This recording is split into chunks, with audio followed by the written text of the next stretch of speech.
Hello friends, हम देख रहे थे ब्लू नील के बारे में देख रहे थे। इसका पहला पार्ट बन चुका है, तो कुछ प्रॉब्लम आने की वजह से मैंने इसका सेकेंड पार्ट बनाया है। फर्स्ट पार्ट इसका केवल 10 मिनट का है, तो आप लोग पहले वो फर्स्ट पार्ट देखिए, फिर जाके सेकेंड पार्ट देखेंगे आप तो समझ में आएगा। उसमें हम क्या पढ़ रहे थे, उसमें हमने देखा ब्लू के प्रकार, नील के कितने प्रकार होते हैं इसको देखा। उसमें उस पार्ट में, फर्स्ट वाले पार्ट में सिर्फ और सिर्फ हमने क्या देखा था, इसके प्रकार के बारे में देखा। अब हमें क्या देखना है, अब हमें देखना है कि ये जो है, जो ब्लू है, इसके जो प्रकार है, इसमें इसके डीप में जाकर देखना है कि कौन सा घुलनशील है, कौन सा अघुलनशील है, किसमें कौन सा मिश्रण यूज किया जाता है, किस टाइप का होता है, अब इसे हमें देखना है।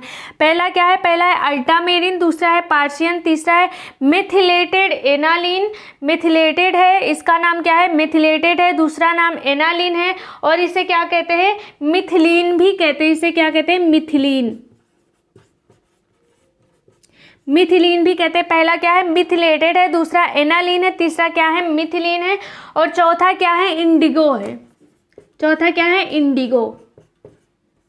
ये तो हो गए इसके टाइप। जो इसका फर्स्ट पार्ट है उसमें बस हमने कुछ इंपॉर्टेंट बातों पर डिस्कस किया है, और सेकेंड पार्ट में इसके डीप लेवल में जाकर हम बात करेंगे। तो पहले हम इसके टाइप को देख लेते हैं। पहला क्या है, अल्ट्रामेरिन, दूसरा है पार्शियन, तीसरा है मिथिलेटेड एनालिन और मिथिलीन। इसका ये तीनों नाम से देखे जाते हैं। कहीं कहीं पे आपको मिथिलेटेड लिखा हुआ मिलेगा, एनालिन भी मिल सकता है और मिथिलीन भी मिल सकता है। तो ये तीनों एक ही नाम है, आपको यहाँ पे कंफ्यूज नहीं होना है कि अलग अलग नेम नहीं है। ये मिथिलेटेड, एनालिन और मिथिलीन है, और चौथा क्या है, इंडिगो है। अब हमें एक एक पॉइंट को, इसके एक एक पार्ट को अच्छे से पढ़ना है, जहां से क्वेश्चन पूछा जाता है एग्जाम टाइम में। तो चलो स्टार्ट करते हैं। पहला जो पॉइंट है वो क्या है, अल्ट्रामेरिन को देखेंगे कि अल्ट्रामेरिन होता क्या है।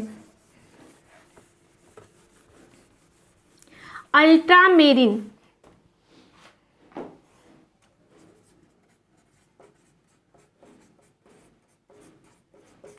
हमें क्या देखना है, हमें अल्ट्रामेरिन को देखना है। ये क्या होता है ये देखना है। पहले तो हम ये समझेंगे कि ये होता क्या है, ये कहाँ से प्राप्त होता है। तो हम बताएंगे ये खनिजों से प्राप्त होता है। ये हमें मिलता क्या, कहाँ से है, तो हम बताएंगे खनिज जगत से ये हमें प्राप्त होता है। जो ये नील है, अल्ट्रामारीन है या फिर अल्ट्रामेरिन, इसके नाम में थोड़ा सा डिफरेंस है, तो देखने को मिलेगा आपको। कहीं कहीं अल्ट्रामेरिन लिखा हुआ मिलेगा या फिर अल्ट्रामारीन, तो दोनों आप समझ जाइए कि इसके दोनों नेम आपको देखने को मिल सकते हैं, अल्ट्रामारीन या फिर अल्ट्रामेरिन। ये कहाँ से प्राप्त होता है, तो हम बताएंगे ये खनिज जगत से प्राप्त होता है। कहां से प्राप्त होता है, ये खनिजों से प्राप्त होता है। ये खनिज जगत से प्राप्त होता है।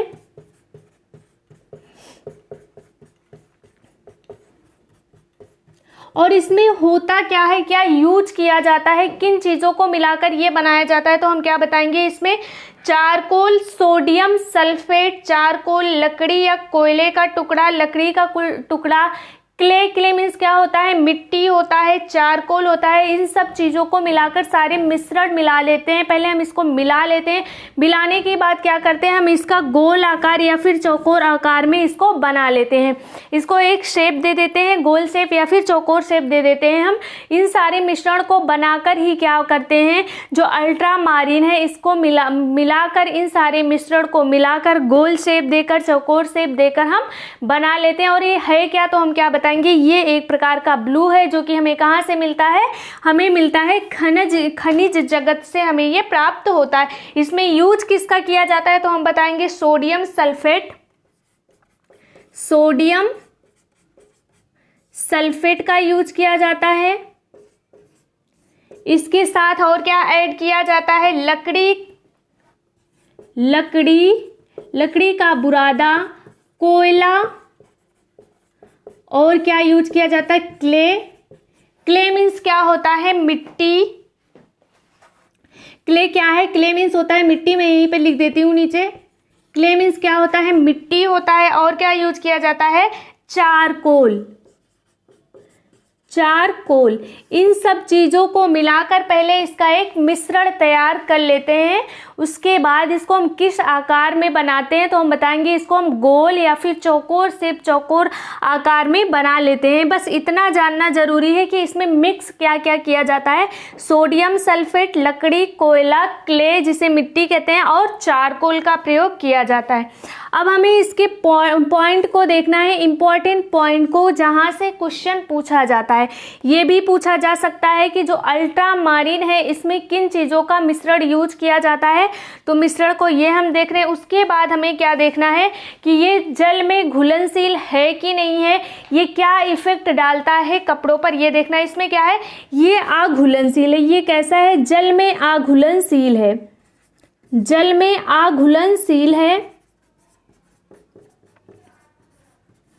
अभी तक जो क्वेश्चन पूछा गया वो यहीं से पूछा जाता है कि कौन सा ब्लू है जो जल में घुलनशील है और कौन सा ऐसा ब्लू है जो जल में अघुलनशील, जो जल में घुलनशील नहीं है। और क्या है अगला पॉइंट इसका क्या है, तो हम बताएंगे अल्ट्रामारीन का प्रयोग होता है। कहाँ पर होता है अल्ट्रामारीन, यह अघुलनशील है और अल्ट्रामारीन का प्रयोग ज़्यादा होता है। यह जामुनी नीला प्रदान करता है। ये रंग कौन सा देता है, हमें रंग कौन सा देता है, रंग अगर पूछा जाएगा तो हम क्या बताएंगे, यह जामुनी नीला रंग प्रदान करता है, जामुनी नीला रंग ये देता है और इसका प्रयोग होता है। ये अच्छा माना जाता है, लेकिन ये जल में अघुलनशील भी है, लेकिन इसका प्रयोग या उपयोग होता है, अल्ट्रामारीन का उपयोग होता है। ऐसा नहीं है कि ये जल में अघुलनशील है तो इसका उपयोग नहीं होता है, इसका उपयोग होता है। अल्ट्रामारीन का उपयोग होता है।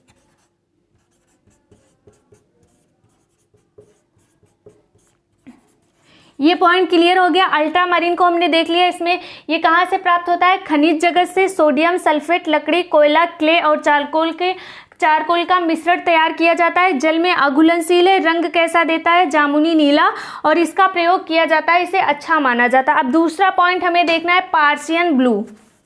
दूसरा क्या देखना है, पार्शियन ब्लू।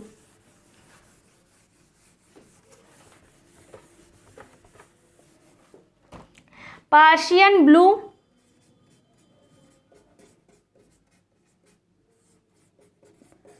पार्शियन ब्लू का क्या काम है, इसमें क्या होता है, तो हम बताएंगे यह आयरन सल्फेट और पोटेशियम फेरोसाइनाइड का मिश्रण है। ये किस चीज का मिश्रण है, किसको मिलाकर जो पार्शियन ब्लू है वो बनाया जाता है, तो हम क्या बताएंगे इसमें, आयरन सल्फेट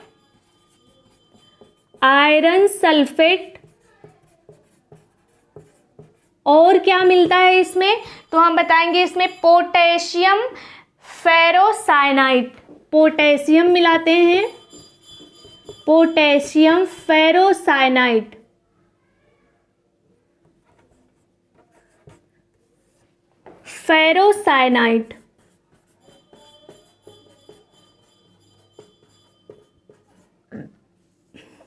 जो पर्शियन ब्लू है इसमें किसका प्रयोग किया जाता है, किस मिश्रण को मिलाकर इसको बनाते हैं, आयरन सल्फेट, पोटेशियम फेरोसाइनाइड का प्रयोग करके ये बनाया जाता है।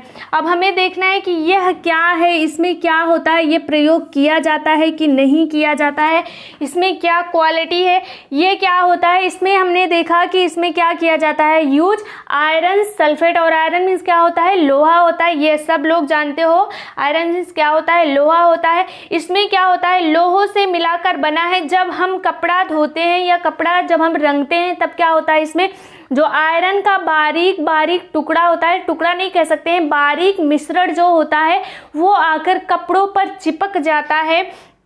और क्या होता है, और जब हम कपड़े को प्रेस करते हैं तो कपड़े पर जंग लग जाता है, जिसे रस्ट कहते हैं।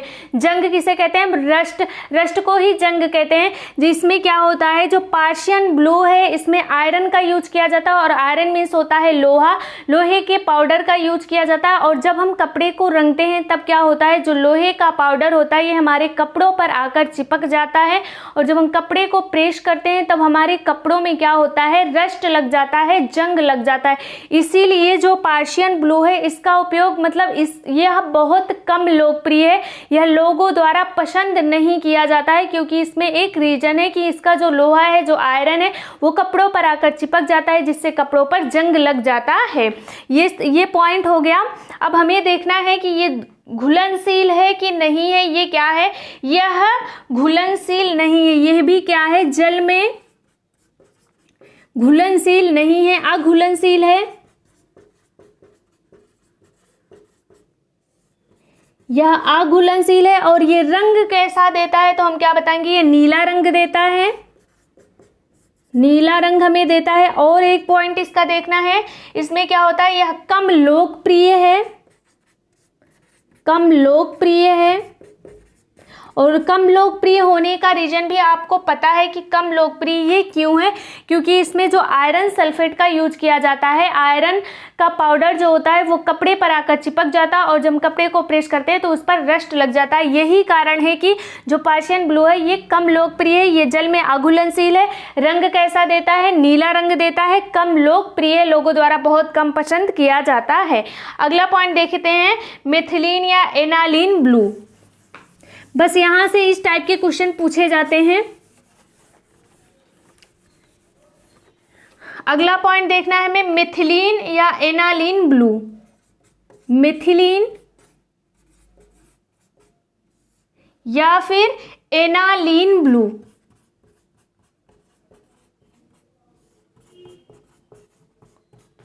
इसमें क्या होता है? इसमें हम बताएंगे कि जो मिथिलीन या एनालीन ब्लू है ये पूर्ण घुलनशील होता है, ये जल में अच्छे से घुल जाता है।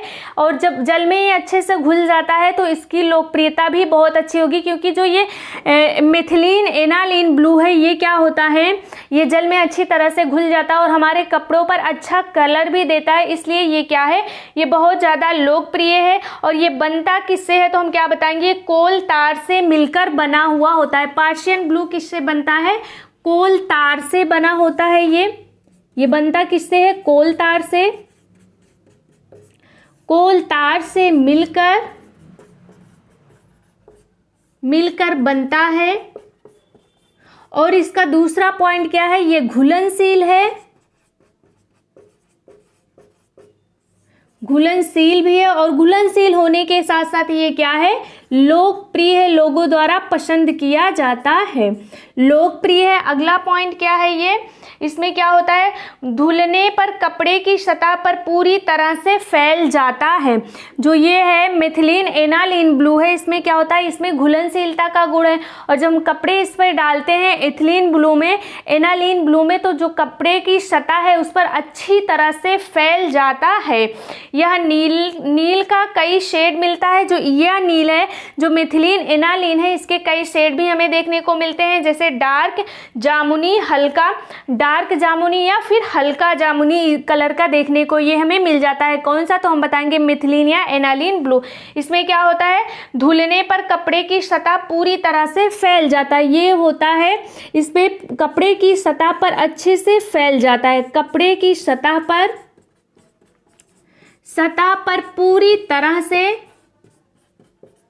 पूरी तरह से फैल जाता है। और इसके हमें अलग अलग शेड भी देखने को मिलते हैं, इसके अलग अलग शेड देखने को मिलते हैं। यह नील का, इस नील का कई शेड मिलता है, इस नील का कई शेड मिलता है।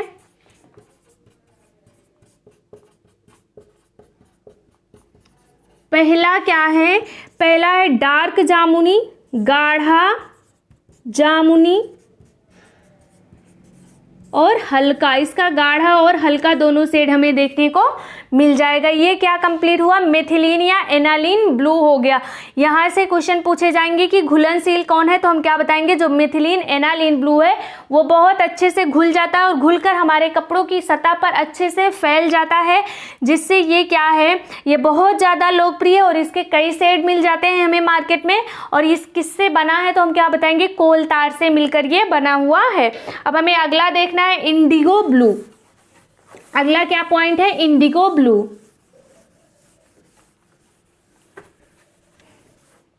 इंडिगो ब्लू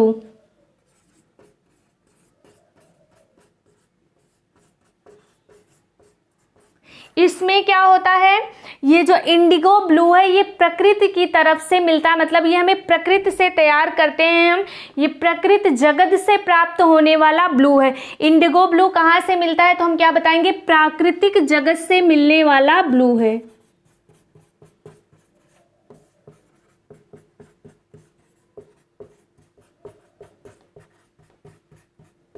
ये हमें प्राकृतिक जगत से मिलता है। इसमें क्या इंपॉर्टेंट पॉइंट है, क्या क्या हमें देखना है, पहला देख लेते हैं ये क्या होता है, ये कौन सा रंग देता है, तो हम क्या बताएंगे, ये मंद नीला रंग देता है। जो इंडिगो ब्लू है ये क्या होता है, बहुत ही हल्का नीला रंग देता है। और क्या है, ये कम लोकप्रिय भी है, ये बहुत महंगा होता है। प्राकृतिक जगत की जितनी भी चीज़ें, कोई भी चीज़ हो, हम कहीं की कोई भी चीज़ यूज कर रहे हैं जो कि प्राकृतिक जगत की, जो कि नेचुरल फॉर्म में है, वो हमें महंगी मिलेगी। तो ये क्या है, जो इंडिगो ब्लू है ये भी बहुत महंगा होता है। और ये तैयार कैसे किया जाता है, तो हम क्या बताएंगे, पेड़ की पत्तियों का प्रयोग कर हम इस नील को बनाते हैं। यह पूर्णतः घुलनशील नहीं है। ये जो इंडिगो ब्लू है ये कहाँ से हमें मिलता है, तो हम बताएंगे कि पेड़ की पत्तियों का प्रयोग कर, नील के पेड़ की पत्तियों का प्रयोग कर हम इस नील को बनाते हैं। क्या करते हैं, पेड़ की पत्तियों का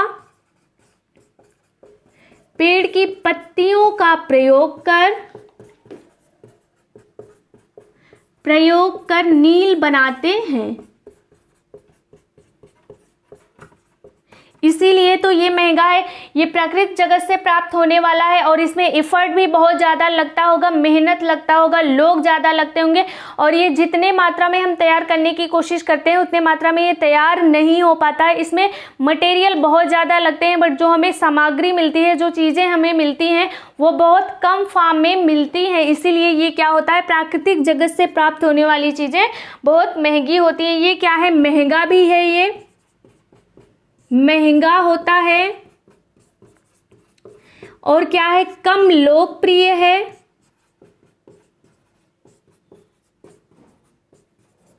जल में पूर्णतः घुलनशील भी नहीं है, यह पूर्णतः घुलनशील नहीं है।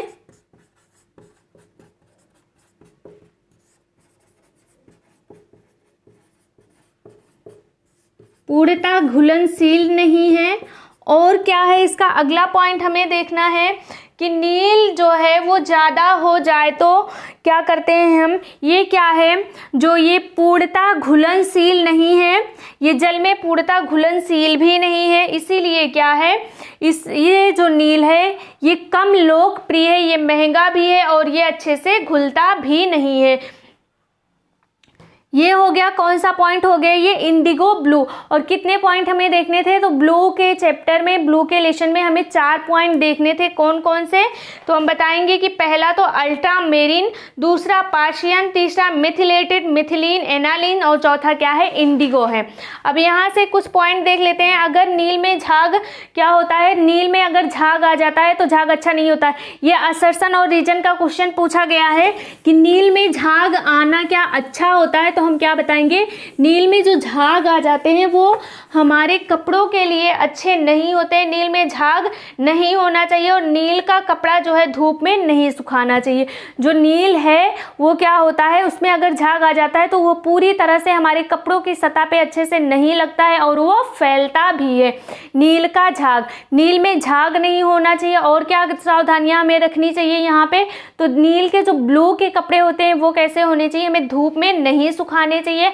और एक पॉइंट यहाँ पे हम देख लेते हैं, नील ज़्यादा हो जाए तो हम क्या करेंगे, हमारे कपड़ों पर अगर ब्लू ज़्यादा हो जाए तो हमें क्या करना है, तो हम बताएंगे नींबू और सिरके का प्रयोग करते हैं। चाहे नींबू को क्या करेंगे, हम एक बाल्टी लेंगे, उसमें नींबू को निचोड़ लेंगे और निचोड़ने के बाद जो भी वस्त्र है हमारे, जो भी ड्रेस है, जो भी कपड़ा है, उसको उसमें उस पानी में डुबो देंगे। तो क्या हो जाएगा, जो ज़्यादा कलर चढ़ गया है नील का, ब्लू का, वो हल्का हो जाएगा। ये कुछ पॉइंट है इंपॉर्टेंट जो कि हम देख लेते हैं। पहला क्या देखना है, नील में, ये असर्शन रीजन का क्वेश्चन पूछा गया था कि नील में क्या होता है, नील में झाग नहीं होना चाहिए, झाग नहीं होना चाहिए। और दूसरा पॉइंट क्या हमें ध्यान रखना है, नील के कपड़ों को धूप में नहीं सुखाना चाहिए।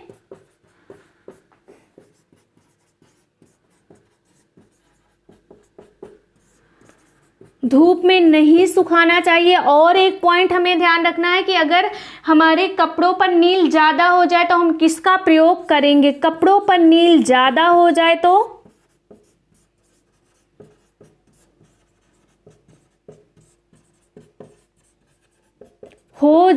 तो हम क्या करेंगे?